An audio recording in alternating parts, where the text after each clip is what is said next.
Unity in spirit global క్రైస్తవ సన్నిహిత సంఘానికి మీకు స్వాగతం. మీరు ప్రార్థన అభ్యర్థనలు పంపాలనుకుంటే లేదా క్రైస్తవ జీవ భాగస్వామిని వెతుకుతున్నట్లయితే mark108.comను విజిట్ చేయండి. ఇప్పుడు మనం ప్రార్థనలోకి వెళ్తాము. ప్రభువా, మేము బలహీనతలో ఉన్నప్పుడు నీ శక్తికి శరణు తీసుకుంటున్నాము. మా శరీరం, మనస్సు మరియు ఆత్మ క్షీణించినప్పుడు నీ సమక్షం మాకు నూతన బలం, నూతన ఆశను నింపుతుంది. నీ వాగ్దానములను మేము నమ్ముతాము. నీ శక్తి నా బలహీనతలో పరిపూర్ణమవుతుంది అనే మాట మాకు ఆశాజనకంగా ఉంటుంది. ప్రభూ, క్షమించుము. మేము క్షీణతలో ఉన్నప్పుడు మనస్సు తడుక్కున నీ మీద కాకుండా ప్రపంచ విషయాల మీద వెళ్ళిపోతుంది.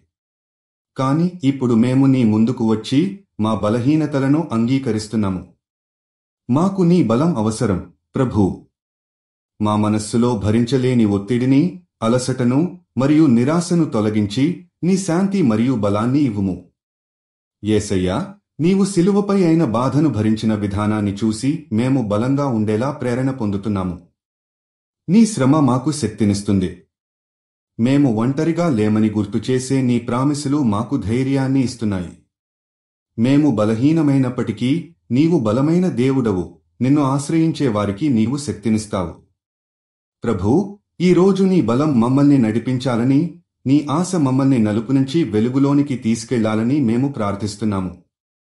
మేము విశ్వాసంతో ముందుకు సాగేటప్పుడు నీ ఆత్మ మాకు తోడుగా ఉండాలి.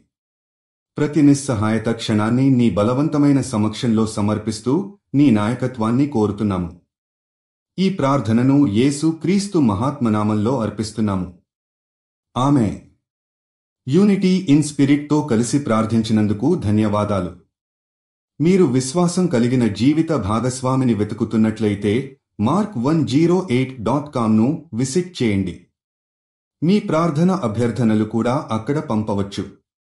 దయచేసి లైక్ చేయండి, షేర్ చేయండి మరియు ఛానల్కి సబ్స్క్రైబ్ చేయండి.